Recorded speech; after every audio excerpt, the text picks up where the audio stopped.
자, 여러분 안녕하십니까? 뒤에 보이시는 우리 건설안전 기사, 건설안전 산업 기사를 이제 동영상으로 이제 제가 강의하고 있는데요.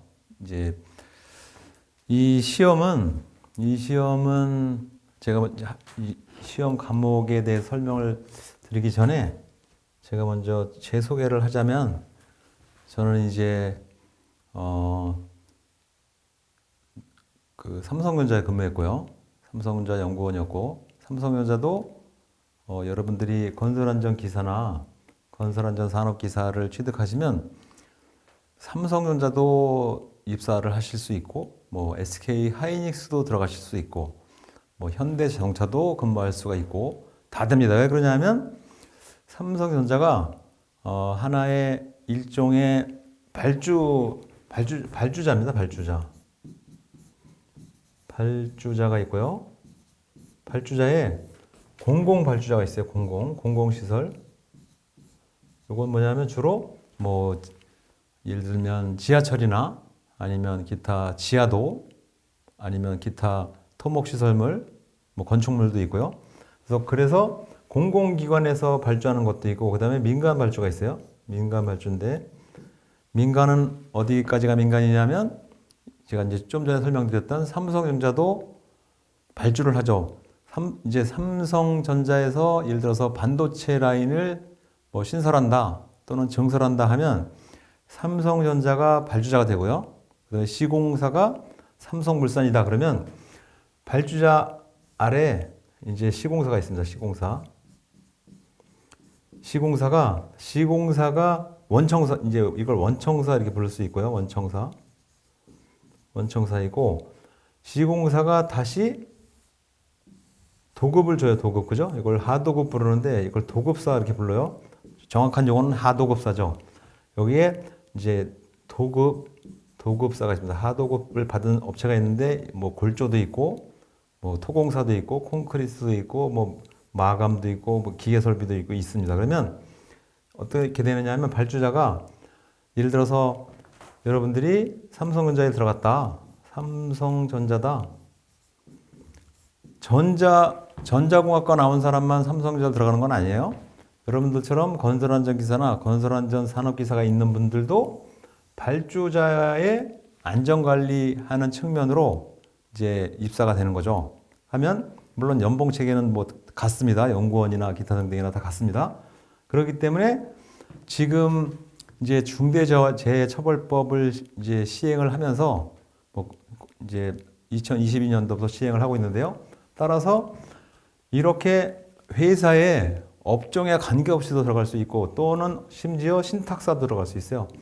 신탁회사, 금융회사입니다. 이건 신탁사에서도 마찬가지로 재해 예방을 위한 설계안전성 검토 제도를 합니다. 검토제도, DFS 제도를 하기 때문에 여기에도 들어갈 수 있고, 그래서 취업을 하는 분야는 자격증 하나만 가지고 취업을 할 수 있는 그 범위가, 제 생각에는 제가 뭐 이 과목을 하고 있기 때문이 아니고, 제 생각에는 가장 범위가 넓고, 그 다음에 급여 체계도 가장 우월합니다. 어떻게 되냐면 보통 건설안전 기사나 건설안전 산업기사만 있으면 보통 우리 지금 현재 수준에서는 나이에 관계없이 기사나 산업기사 이 하나만 가지고 보통 65세까지 근무를 하세요. 지금 65세. 뭐 이건 제가 지금도 많이 보고 있고, 여러분들도 주변에 수소문 하시면 건설안전 기사 자격증 하나만 가지고 몇 살까지 근무하는지를 물어보면 대개 이 말은 나와요. 그러니까 대단한 자격증이죠. 보통 우리 회사가 60세에 퇴직하시는데 훨씬 초과해서 근무를 할 수 있어요.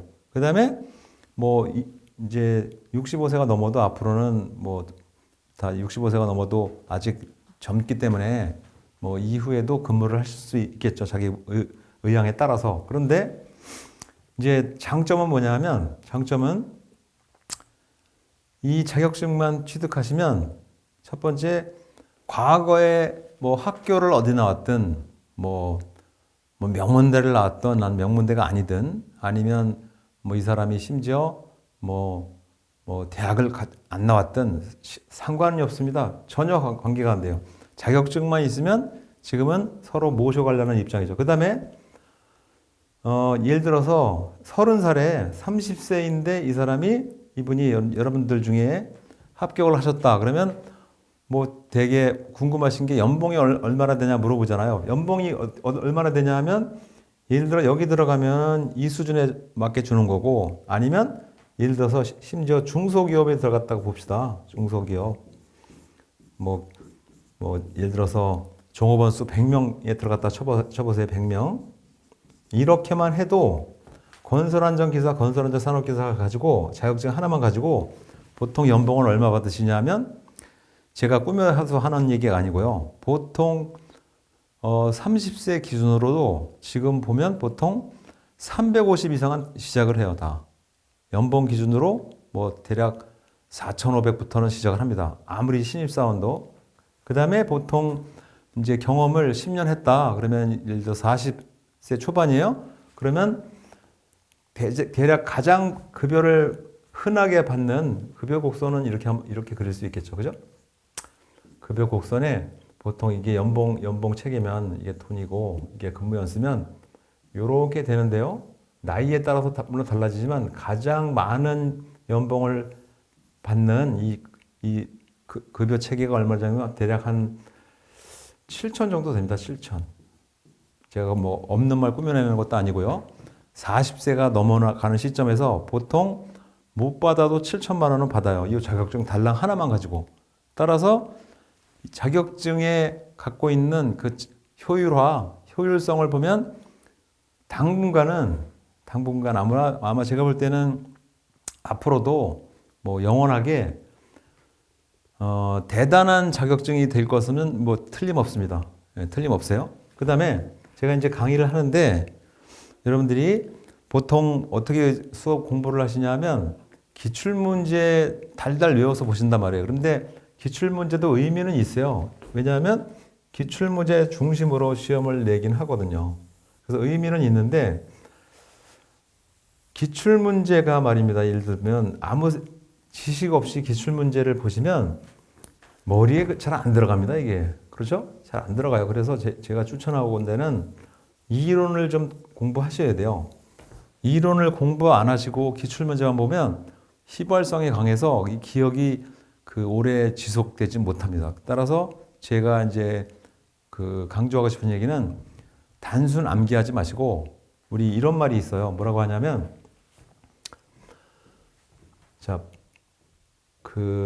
보람을 가지고 보람 있게 하는 거하고, 그 다음에 이제 암기하는 거하고, 얘는 암기를 하면 얘는 노동입니다.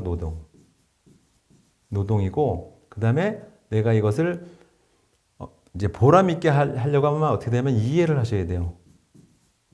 이해를 하시면 이 기억이 오래 갑니다. 그래서 이건 보람을 찾는 것이고, 암기를 하면 노동이기 때문에 휘발성이 너무 강해요. 그래서 가급적 같은 내용도 단순 암기한다 생각하지 마시고 내가 이 내용을 이해한다 생각하시는 것이 여러분들이 시간도 단축할 수 있고, 그 다음에 합격을 하셔서 실제 안전관리자로 참여를 하시더라도 실제 실무에 도움이 되는 내용이 될 수 있고 그렇단 말입니다. 그 다음에 이제 보통 보면 제가 이제 안전관리자를 언급했는데요. 안전관리자.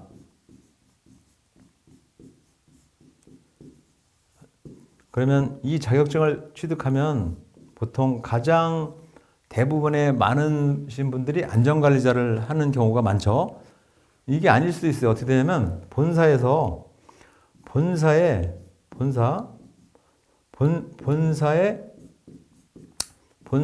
안전관리 부서가 있어요.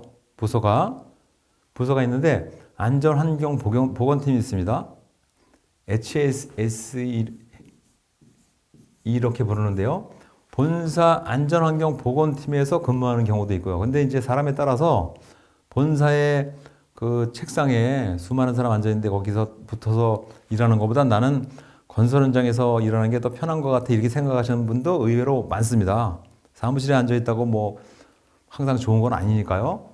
따라서 자기 취향에 따라서 안전관리자를 할 수도 있고 아니면 본사에서 근무를 할 수도 있습니다. 이건 그래서 자기 취향에 다른 거예요. 이건. 자, 그런데 이제 제가 이제 강의할 때 설명을 드리고 싶은 얘기는 뭐냐면 다음 시험 과목을 보시고 성급하게 단순 암기로 뭐 내가 뭐 예를 들어서 뭐 몇 개월에 이 자격증을 뭐 이를테면 딴다 이렇게 생각하지 마시고 딴다라고 하지 마시고 취득한다라고는 개념을 좀 머리에 넣었으면 좋겠고요. 자격증을 따는 건 너무 유치합니다. 그건 자격증을 취득한다 이런 개념으로 생각을 하셨으면 좋겠고 그다음에 그 공부하실 때 어디에 중점을 두시냐면 중점을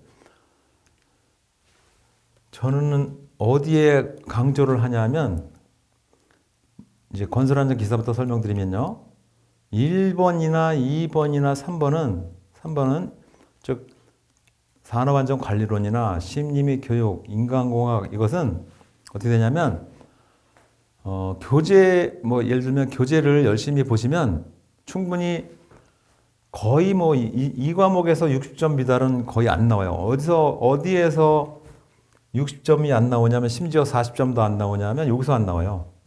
여기서 요거 그다음에 주로 두 개인데 이게 어떻게 되냐면 건설안전 기사잖아요. 그러면 건설안전기사니까 요거하고 같이 가장 매칭이 많이 돼요. 그죠? 요 매칭이 많이 되는데 건설안전 기술이 주로 어디서 나오냐면 별도로 떨어지는 게 아니고 얘도 포함되고 이렇게. 그 다음에 얘도 포함되고. 그런데 여기에서 반드시 핵심적으로 알아야 될 부분이 바로 뭐냐면 요 4번입니다. 4번. 요거. 시공학.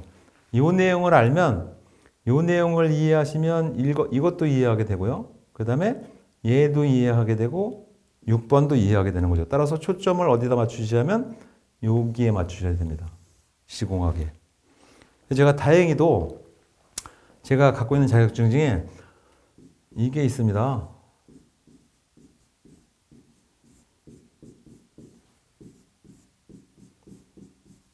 자, 토목시공 기술사가 있는데요. 우리 시험에는 대표적인 기술사가 토목시공 기술사가 있고 건축시공 기술사가 있을 수 있어요. 그런데 토목시공 기술사는 이게 바로 뭐냐면 토목공사를 하는데 붕괴 예방을 하는 붕괴 방지를 위한 기술이죠. 이게 핵심이에요. 그 다음에 제가 갖고 있는 자격 중에 요게 하나 있고 그 다음에 뭐가 있냐면 건설안전 앞에는 똑같아요. 요 기술사가 있습니다. 그래서 여러분들이 이 공부를 하셔서 근무 연수를 좀 채우시면 나중에 어떤 시험을 보실 수 있냐면 이걸 볼 수 있어요.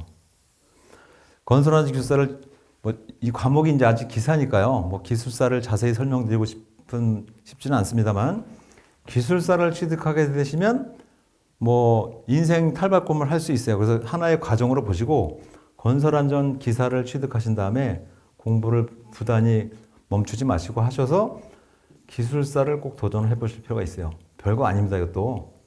별거 아닙니다. 이거. 제가 시험 볼 때는 예를 들어서 합격 인원을 13명 뽑고 그러는데 지금은 많이 뽑으니까 여러분들도 공부를 웬만큼만 하시면 충분히 기술사를 취득할 수 있어요. 자, 그러면 제가 갖고 있는 자격 중에 2개의 내용을 가지고 제가 이 부분을 중점적으로 설명을 드릴 예정이거든요. 건설 시공학. 그러면 시공학의 체계만 갖추시면 이 3개는 어떻게 저절로 획기적인 점수를 받게 되는 계기가 되고요. 이 3개를 이해하게 되면 나머지 하나, 둘, 셋 얘네들은 공부 안 해도 저절로 거의 다 알게 됩니다. 그 다음에 이제 책에서 보는 딱딱한 얘기 말고 실제 2번, 3번 나머지도 대동소이한데요. 보통 이제 강의를 하는데 저도 건설안전 기사를 강의를 제가 해야 되나 말아야 되나 고민을 좀 하긴 했었어요. 그런데 이제 왜 이걸 하게 됐냐면 강의를 하시는 분들이 현재까지 강의하시는 분 중에 이자격증 있는 분 중에 한 분도 없고 이자격증 있는 분도 없어요. 그러다 보니까 강의 내용이 어떤 강의는 제가 보고 깜짝 놀랐어요. 저 내용을 저렇게 설명하면 절대 안 되는 건데 뭐 말도 안 되는 내용으로 설명하고 있단 말입니다. 그래서 제가 이제 거기에서 뭐라고 하냐면 이건 안 된다. 제가 뭐 이거 단순히 뭐 사명감 갖고 하는 건 아니지만요. 어떻게 보면 사명감이 생겼어요. 강의는 저런 내용으로 저렇게 잘못된 내용을 수험생에게 설명하면 안 되지라는 제가 판단을 하게 돼서 어떻게 보면 강의를 시작하게 됐어요. 그래서 제 생각으로는 제가 뭐 이거 해서 뭐 경제적으로 도움이 되고 그런 생각은 뭐 전혀라는 거는 그렇지만 거의 안 하고 저는 정말 제가 자발적으로 꼭 공부하시는 분들에게 도움을 드리는 차원으로 강의를 해보자 해서 시작을 하게 됐습니다. 따라서 긍정적인 생각으로 저는 진심으로 어떻게 여러분들이 합격을 하셔서 실제 건설업에서 근무하실 때 최소한 기본 상식적인 얘기는 알고 그 다음에 회의를 하더라도 한마디를 해야 되지 않냐 이런 차원으로 공부를 하셨으면 더 이상 바랄 게 없다 이런 얘기죠. 따라서 그 아까 이제 전에 설명드린 말씀이지만 1, 2, 3 이거 별로 신경 안 써도 점수 나옵니다 이거. 근데 1, 2, 3 됐다고 뭐 시험 별거 아니라 생각하지 마시고 나머지 4, 5, 6이 있어요. 4, 5, 6. 4, 5, 6에 포인트를 여기다 두셔서 공부하시면 의외로 별 큰 어려움 없이 쉽게 뭐 60점 이상은 뭐 금방 받습니다. 그 다음에 그 앞 페이지에 있는 부연 설명을 조금 드리면요. 물론 지금 설명드린 내용이가 핵심이긴 합니다만 부연 설명을 조금 해드리면 이렇게 됩니다. 어떻게 되냐면 우리 시험은 여기부터 우리 자격증을 취득하게 되시면 기타 등등 이렇게 되는데요. 첫 번째 종합건설업 물론 현대건설을 비롯해서 뭐 기타 뭐 포스코라든지 GS 기타 등등 모든 회사로 취업을 심지어 골라서 갈 수 있어요. 제가 과장되게 하는 게 아니고 골라서 가실 수 있고 그 다음에 여기는 잘 안 가십니다. 왜냐하면 연봉이 좀 약하기 때문에 잘 안 가시고 보통 건설업체로 많이 가시고요. 그 다음에 또 하나 뭐가 있냐면 공공기관도 갈 수 있어요. 공공기관은 어디까지를 말하냐면 예를 들면 건설업과 아무 관계가 없는 뭐 예를 들어서 환경공단이라든지 수자원공사, 가스공사 다 갈 수 있습니다. 이 자격증만 있으면. 왜냐하면 중대재해처벌법 시행과 더불어서 더 이제 필요하게 됐고 그 이전에도 항상 모든 공공기관은 하나의 발주자 역할을 하기 때문에 거기에도 안전관리가 필요하단 말입니다. 따라서 취업할 수 있는 분야는 뭐 대부분 있는 뭐 산업 현장은 다 갈 수 있는 거죠. 그 다음에 하는 일도 이제 하면 건설업을 가시면 뭐 여기를 가시든 어디를 가시든 실제 시공을 하는 사람이 있고 시공 업무를 하시는 분이 있고 그 다음에 일반 관리를 하는 분이 있고 그 다음에 안전관리를 하는 분이 있어요. 이게 나눠진단 말입니다. 이렇게 안전관리를 하는데 시공 업무는 첫 번째 어려운 점이 공사기간을 맞춰야 돼요. 공사기간을 준수해야 되고 그 다음에 원가를 계산해야 됩니다. 원가. 비용을 절감해야 돼요. 근데 안전관리는 공기하고 관계가 없어요. 그 다음에 원가하고도 관계가 없습니다. 우리는 뭐냐면 재해만 발생되지 않도록 하면 돼요. 재해 예방. 그러니까 시공하는 업무보다는 훨씬 더 일테면 뭐 편하다 이렇게 말할 수 있는 거죠. 그 다음에 또한 뭐가 있냐면 하나 이제 여러분들이 염려하시는 건지 만약에 재해가 발생되면 자기가 근무하는 현장에서 재해가 발생되면 그 책임을 내가 다 떠맡는 거 아니냐 이렇게 오해하실 수 있는데 절대 그렇지 않습니다. 왜 그러냐면 모든 건설 현장에는 뭐가 있냐면 현장 소장이 있어요. 현장 소장을 건설 현장에서는 누구로 보냐면 사업주의 개념으로 봅니다. 건설 현장의 사업주의 사람이 소장이. 따라서 건설 안전 안전 관리자는 이 사람에게 항상 조언을 하도록 돼 있어요. 조언만 하게 돼 있기 때문에 조언을 하는 사람에게 예를 들어 재해가 발생됐다고 커다란 책무를 물을 수는 없는 거예요. 이 사람이 알아서 다 하는 게 아니고 알아서 하는 건 이 사람이 하는 거거든요. 그렇기 때문에 큰 책임도 부여받지 않습니다. 예, 자기 소신껏 일하면 돼요. 대신에 이제 실제 안전관리자로 근무하시는 분들은 어떤 애로사항이 있냐면 서류 작업이 좀 많긴 하죠. 근데 예를 들어서 이제 자기가 회사원이 됐는데 아무 일도 안 하고 연봉을 받을 수는 없는 거 아니에요. 어느 정도 일을 하셔야죠.